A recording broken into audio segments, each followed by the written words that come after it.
Amici telespettatori, siamo nella rubrica del Cerco Lavoro e quest'oggi vi voglio presentare a Giacomo. Giacomo è un ragazzo di 32 anni, di Marsala, e cerca lavoro. Ciao Giacomo. Ciao, Allora, ascolta, che genere di lavoro cerchi, Giacomo? io cerco un muratore, Cioè sei interessato a fare il muratore? sì, come diciamo, non diciamo, me la sbrigo di lavorare come, non solo manuale, ma comunque sono abbastanza... Anche in un ristorante, diciamo, sei in pratico? ristorante, in cucina, Sei interessato anche a lavorare in qualche bar? no, quello no. Come bar niente, quindi come ristorante, lavapiatti, Piatti in cucina, cameriere pure sì? no, cameriere no. Cameriere.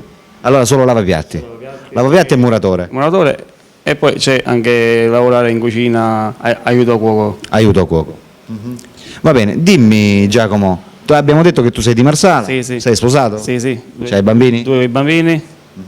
Che genere di lavori hai fatto in passato? Io ho fatto lavapiatti, aiuto cuoco, muratore, queste qua.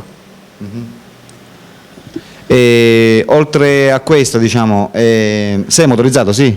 Sì, con la C'hai la macchina? sì. Quindi ti puoi spostare tranquillamente? Sì, sì. Il lavoro dove lo cerchi? Nella zona di Marsala oppure sei anche interessato ad andare fuori? Anche su Trapani, Anche su Trapani? sì. Non oltre.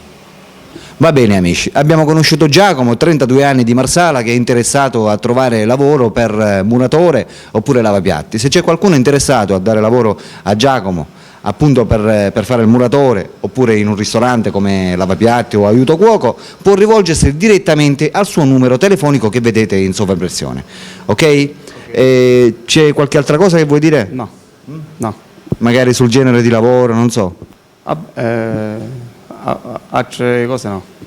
Bene amici, Alberto vi saluta anche. Da Giacomo. Ciao amici, a dopo.